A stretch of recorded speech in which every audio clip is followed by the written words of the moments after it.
അപ്പോഴേ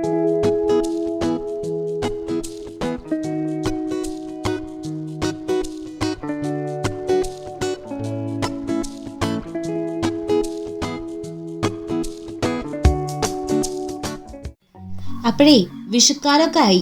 നമ്മുടെ തൊടിയിലും പറമ്പിലും ഇഷ്ടംപോലെ ചക്കയും മാങ്ങയും ഒക്കെ ഉണ്ടായി തുടങ്ങിയിട്ടുണ്ട്. അപ്പോൾ ഇതൊക്കെ സീസൺ ഫ്രൂട്ട്സ് ആയതുകൊണ്ടേ ഈ ടൈമിൽ തന്നെ ഇവരൊക്കെ പിടിച്ച് മാക്സിമം യൂട്ടിലൈസ് ചെയ്യണം. അപ്പം നമ്മുടെ മാവിൽ കുറച്ച് പേര് കണ്ണിമാങ്ങ പ്രായത്തിൽ നിൽക്കുന്നുണ്ട്. അപ്പോൾ നമുക്ക് അവരൊക്കെ പിടിച്ചൊന്ന് ഉപ്പിലിട്ടാലോ? ഇതാ ഏട്ടാ അവന്മാരെയൊക്കെ പിടിച്ചു കൊണ്ടുവന്നിട്ടുണ്ട് കേട്ടോ. അപ്പോൾ എല്ലാവർക്കും മുങ്ങി കുളിക്കാനുള്ള ചേമ്പിലെ കുളവും റെഡി ആയിട്ടുണ്ട്. അപ്പോൾ ഇനി എന്താ പള്ളിനീരാട്ട്. ഒരു വട്ടം നമുക്ക് നന്നായി ഒന്ന് കുളിപ്പിച്ച് തോർത്ത് എടുക്കാം അവന്മാരെയൊക്കെ. അപ്പോൾ നമ്മൾ കുറച്ച് മാങ്ങകൾ എടുത്തിട്ടുള്ളൂ കേട്ടോ. ഒട്ടുമിക്ക വീടുകളിലും ഈ ഉപ്പിലിട്ട ഐറ്റംസ് ആദ്യ ദിവസമൊന്നും നിൽക്കാറില്ല. ഏകദേശം രണ്ടാമത്തെ ദിവസം ആകുമ്പോൾ തന്നെ എല്ലാവരും ഉപ്പൊക്കെ വന്ന് തുടങ്ങും. ചോറിൻ്റെ ഒപ്പം ഉപ്പ് നോക്കും, ഇടയ്ക്ക് സംസാരിച്ചുകൊണ്ടിരിക്കുമ്പോൾ ഉപ്പ് നോക്കും. അങ്ങനെ പെട്ടെന്ന് അത് തീരും. അത്രയ്ക്ക് ഇഷ്ടമാണ് ഈ ഉപ്പിലിട്ട കണ്ണിമാങ്ങ എല്ലാവർക്കും. അപ്പോഴേ തൊലിക്കട്ടിയുള്ളവരൊന്നും നമുക്ക് ഉപ്പിലിടാൻ അത്ര നന്നല്ല കേട്ടോ. നമ്മുടെ മാങ്ങകൾക്കൊക്കെ തൊലി അത്ര കട്ടിയുള്ള കൂട്ടത്തിലല്ല, കുറച്ച് പുളിയൊക്കെ ഉള്ള എന്നാൽ അത്ര തൊലിക്ക് കട്ടിയില്ലാത്ത ടൈപ്പ് മാങ്ങകളാണ് കേട്ടോ നമ്മൾ ഇതിന് സാധാരണ ഉപയോഗിക്കാറ്.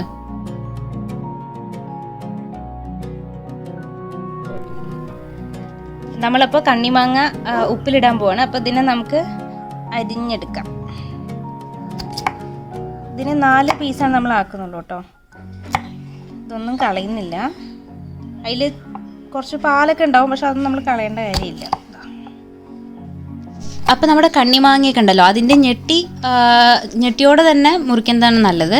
പിന്നെ നമ്മുടെ കാന്താരി മുളകും ഈ കണ്ണിമാങ്ങയൊക്കെ തിളപ്പിച്ചാറിയ വെള്ളത്തിലൊന്ന് കഴുകിയെടുത്തതിന് ശേഷമാണ് നമ്മൾ ഉപ്പിലിടുന്നത്. പിന്നെ ഉണ്ടല്ലോ നമ്മുടെ കാന്താരി മുളകില്ലേ, അത് നല്ല പച്ച കാന്താരി മുളകും എടുക്കുക, അതുപോലെ തന്നെ പഴുത്തതും എടുക്കുക. സാധാ മുളകിനേക്കാൾ എന്തുകൊണ്ട് നല്ലത് കാന്താരിയാണ് കേട്ടോ. കാരണം നല്ലൊരു മണവും പിന്നെ നല്ല എരിവും ഒക്കെ ഉണ്ടാവും. പിന്നെ ഈ പഴുത്തത് കൂടി ഇടുമ്പോൾ നമുക്ക് ചില്ലുകുപ്പിയിൽ കാണുമ്പോൾ തന്നെ നല്ലൊരു ഭംഗിയാണ്, പച്ചയും ചുവപ്പും ഒക്കെ കളറായിട്ട്. എന്ത് ചന്തല്ലേ നമ്മുടെ ചുവന്ന കാന്താരി മുളക് കാണാൻ. ഇനി നമുക്ക് ഉപ്പിലിടാം. ഉപ്പിലിടാനായിട്ട് തിളപ്പിച്ചാറിയ വെള്ളമാണ് കേട്ടോ എടുക്കേണ്ടത്. അതുപോലെ തന്നെ മാങ്ങയും കാന്താരി മുളകും എല്ലാം തിളപ്പിച്ചാറിയ വെള്ളത്തിലൊന്ന് കഴുകിയെടുക്കുന്നത് നല്ലതാണ്. ഒരു ലെയർ നമ്മൾ മാങ്ങിയിട്ടു, അതിൻ്റെ മുകളിലേക്ക് നമ്മളിതാ കല്ലുപ്പ് ഇടുകയാണ്. അതേപോലെ കുറച്ച് കാന്താരി മുളക് മുകളിലിടാം. നമുക്ക് ലെയറായിട്ടാണ് ഉപ്പിലിടുന്നത്.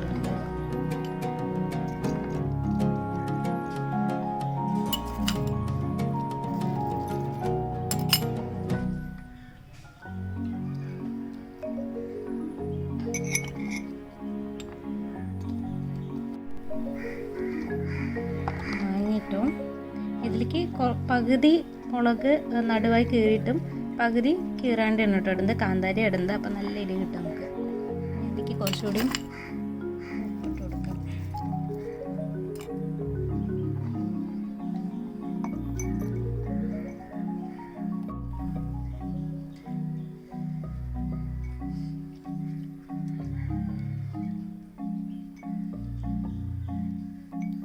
ആവശ്യത്തിന് നമുക്ക് ഇടാം കേട്ടോ ഇതിനകത്ത്. അതിന് ശേഷം നമുക്ക് തിളപ്പിച്ച് ആറിയ വെള്ളം, ചൂടായിട്ടുള്ളതല്ല, അന്ന് ആറിയ വെള്ളം വേണം ഇതിലേക്ക് ഒഴിക്കാനായിട്ട്.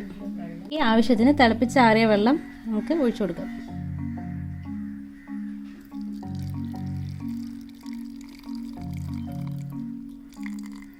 ഒരു 3/4 ഭാഗത്തോളം മതി.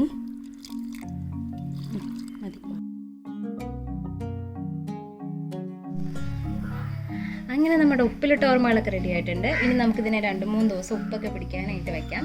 ഇവിടെ ഒരു ഗ്ലാസിൻ്റെ ജാറാണ് കേട്ടോ എടുത്തിരിക്കുന്നത്. അപ്പോൾ നിങ്ങളും അതന്നെ എടുക്കാനായിട്ട് ശ്രദ്ധിക്കുക. കാരണം എന്താ വെച്ചാൽ അല്ലെങ്കിൽ പെട്ടെന്ന് കേടാവാനുള്ള ചാൻസ് ഉണ്ട്. ഓക്കെ, അപ്പോൾ നമ്മുടെ ഉപ്പിലിട്ട മാങ്ങയൊക്കെ റെഡി ആയിട്ടുണ്ട്.